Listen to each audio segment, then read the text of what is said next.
Este podcast está diseñado para entretener e informar. No fue creado para impartir consejo terapéutico o psicológico de ningún tipo.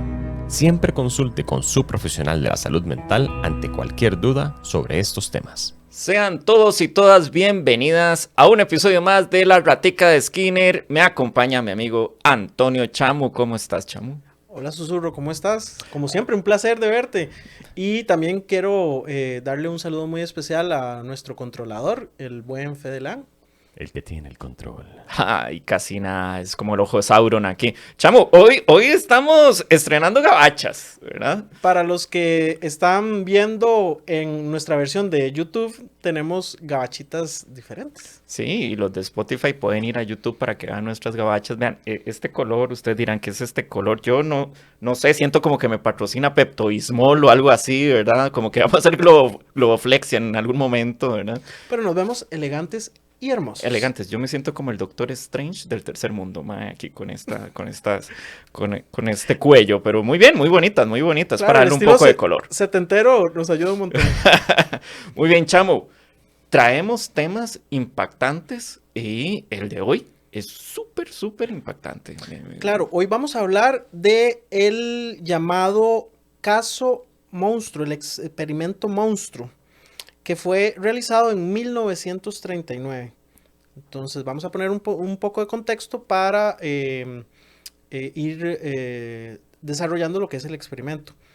El experimento inició por un doctor que se llama Wendell Johnson, que era doctor en psicología y experto en lenguaje. Entonces él decide realizar un experimento en búsqueda de problemas del habla relacionados con el tartamudeo. Él tenía una teoría. Él manejaba la teoría de que el tartamudeo se producía porque los niños en edades tempranas tenían mucha ansiedad para poder hablar y que dependiendo de cómo ellos manejaban esta ansiedad, generaban esta discapacidad. Él seguía creyendo que el tartamudeo se aprendía. Y como se aprendía, según las técnicas conductistas, se podía desaprender. Muy conductista de su parte. Muy conductista ¿verdad? de su parte. Estímulo, respuesta, reforzador, me imagino que por ahí va el asunto. Perdón la ignorancia, ¿qué es conductista?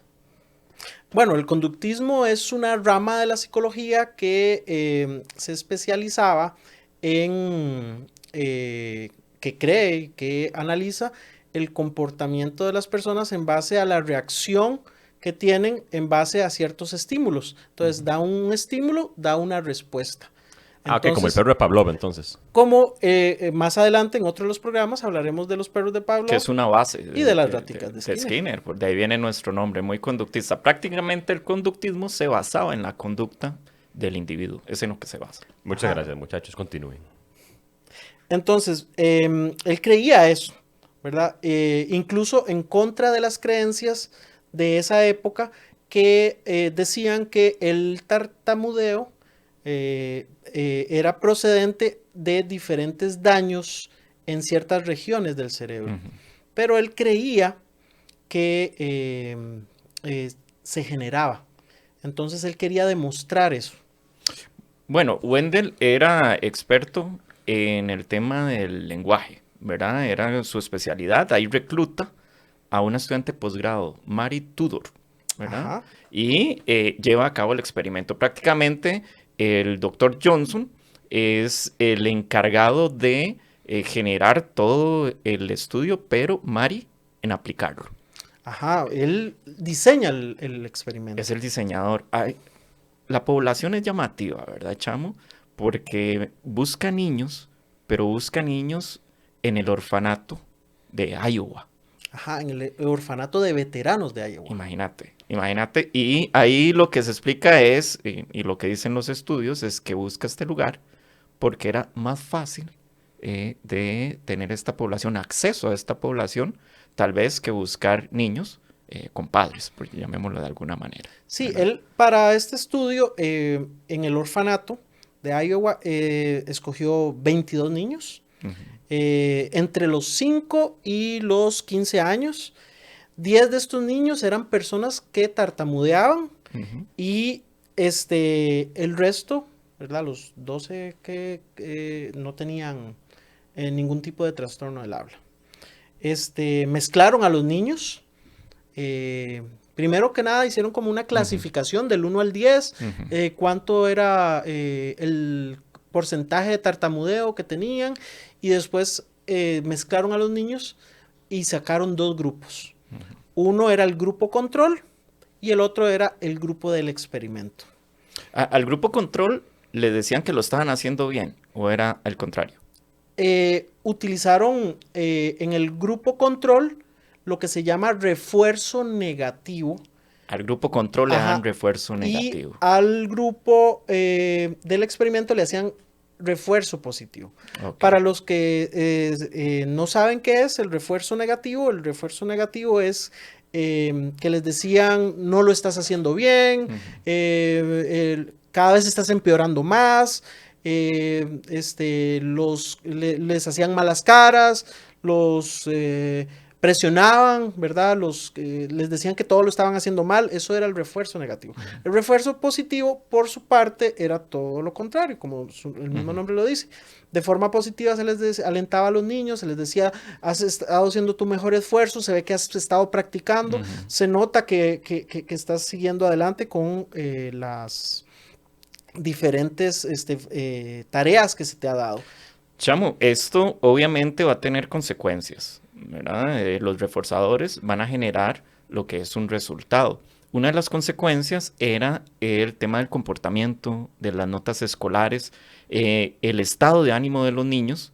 ¿Qué otras cosas podíamos ver por ahí? Bueno, cuando empezó el experimento, se empezó a notar que los niños del grupo control, o sea, los que tenían el refuerzo negativo, estos niños comenzaron a cambiar radicalmente. Claro. A las pocas semanas empezaron a tener comportamientos de baja socialización, que eso quiere decir que no se querían relacionar con otras personas porque sentían que hablaban mal. Empezaron a tener baja autoestima. Los niños empezaron a tener notas muchísimo más bajas, incluso niños que eran académicamente más sobresalientes, sus notas empezaron a disminuir, empezaron a tener comportamientos violentos, e incluso hubo un caso de una de las niñas de 12 años que se sintió tan mal en las terapias, ¿verdad? Porque a los niños llegaban con la excusa de que se les estaba dando una terapia de lenguaje, y prefirió huir del orfanato a seguir con las terapias. Que acá hay un dato muy relevante. Los niños no sabían que estaban siendo parte de un experimento. Eso es algo muy importante, y como ya lo habíamos conversado en los programas anteriores, ¿verdad? Una de las iniciativas es que todos los sujetos de prueba en un experimento deben tener un conocimiento de que están en un experimento. Claro. Al ser menores de edad. Estamos hablando de finales de los años 30. En ese momento, con el consentimiento de los padres era más que suficiente. Estamos hablando de una población que está en un orfanato. Estamos hablando de niños y niñas que pensaban que están en una terapia de lenguaje, y obviamente sucede cosas como esta, el comportamiento empieza a cambiar. Una de las muchachas se va, inclusive dice que no quiere volver a la terapia nunca más.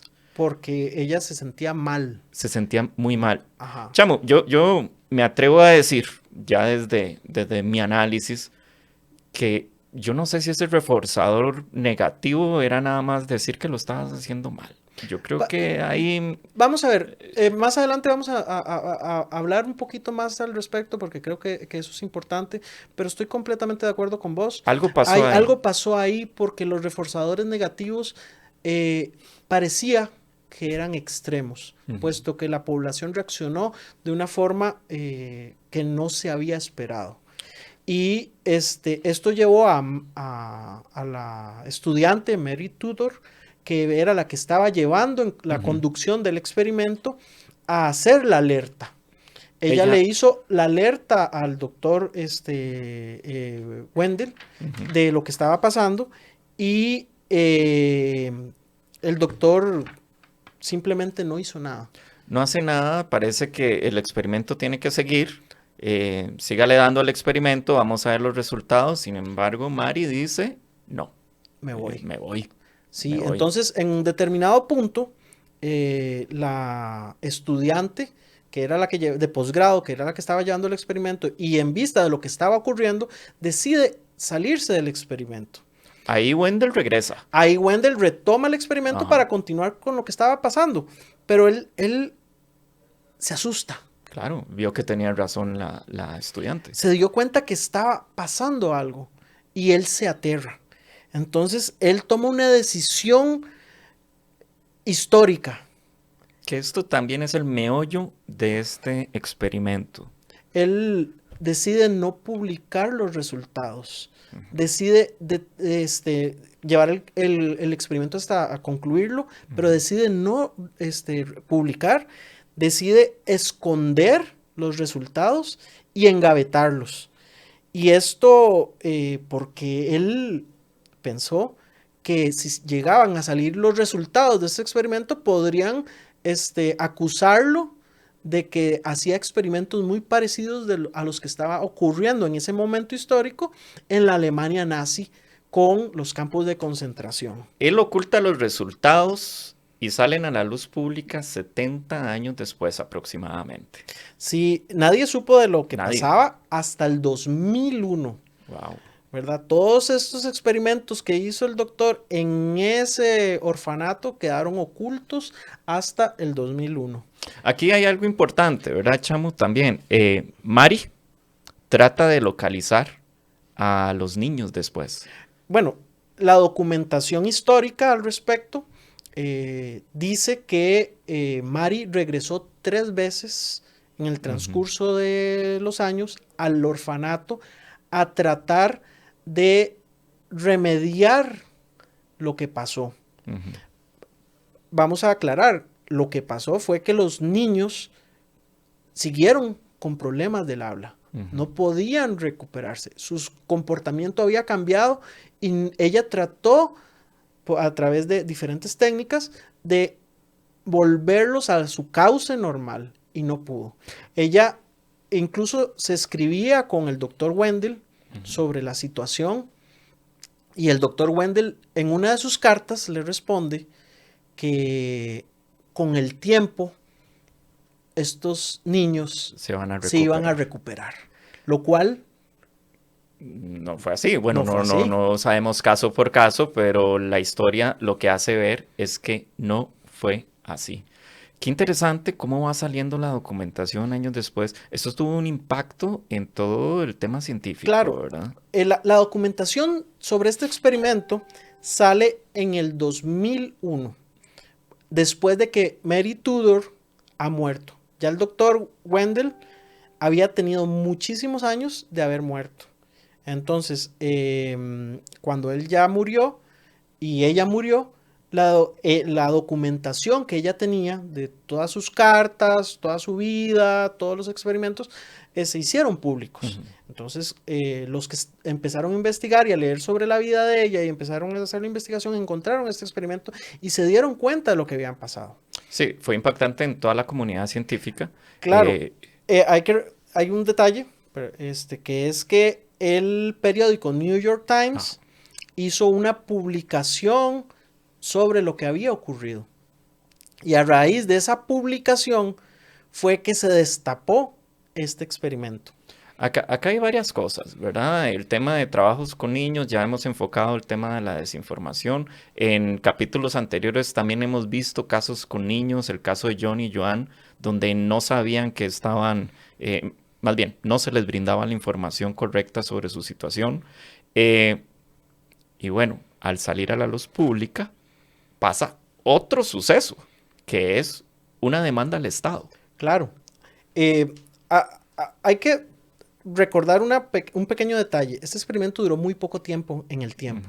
Duró de enero a mayo de 1939. Es un periodo de tiempo muy pequeño, pero que marcó a esta población de niños y adolescentes, a tal punto que sus repercusiones continuaron en el tiempo. Cuando salió a la luz pública a raíz del artículo del New York Times, los sobrevivientes del experimento... Eran 6 sobrevivientes. Eran 6 sobrevivientes que ya eran viejos, les llamamos sobrevivientes porque estaban todavía vivos del experimento. Ellos entablaron una demanda al Estado. Se preguntarán por qué al Estado, ¿verdad? Eso fue uno de los cuestionamientos que nos hicimos y no directamente a la universidad, tal vez. Se le da al Estado porque ellos pertenecían a un orfanato que era del Estado y el Estado tenía responsabilidad sobre ellos y dio los permisos para la investigación. Bueno, no sabemos, en este punto no sabemos si dieron realmente los permisos Bueno, o si sí, el doctor, ¿verdad? porque el doctor... Está muy cuestionable todo. El doctor Wendell lo que le respondió en una de las cartas a Mari fue que el lugar más rápido para encontrar niños para el experimento era un orfanato. Estamos hablando principios de los años 40, finales de los 30. La sociedad se manejaba tal vez de una forma distinta totalmente. Me parece interesante una cosa, muchachos. Si es de enero a mayo, estamos hablando de 4 o 5 meses. De 4 o 5 meses que marcó la vida de estas personas. Es que eso es lo que me parece impresionante. Y ahorita estamos hablando de un tema de trastorno del habla. Pero ¿cuántas cosas se le puede enseñar a un niño a esa edad que lo marcan por el resto de su vida?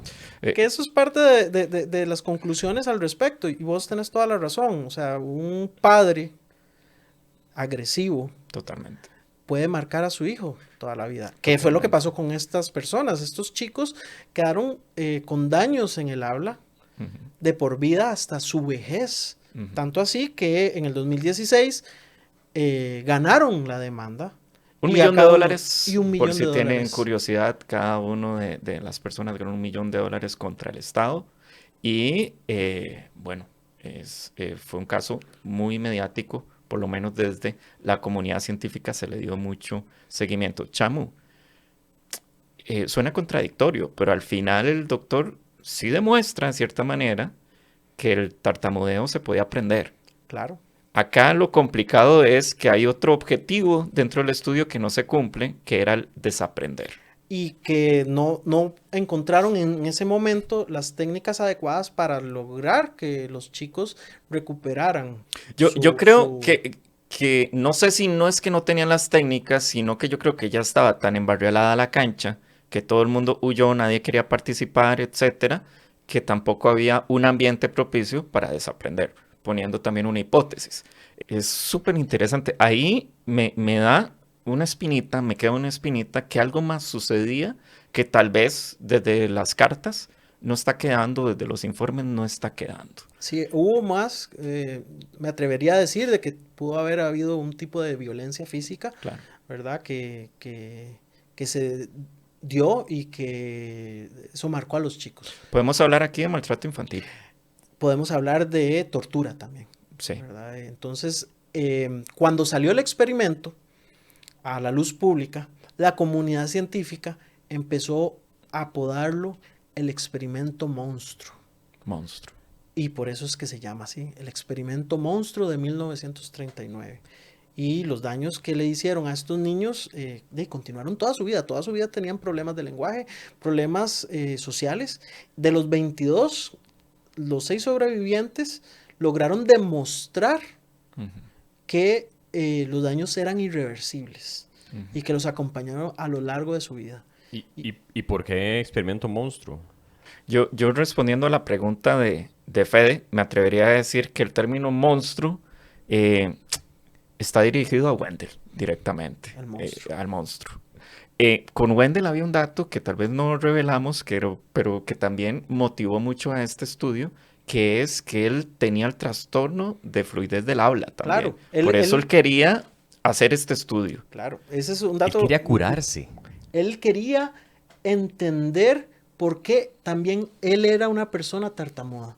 Entonces él en su teoría, como dijimos al principio, él creía que era porque eran por factores de la niñez.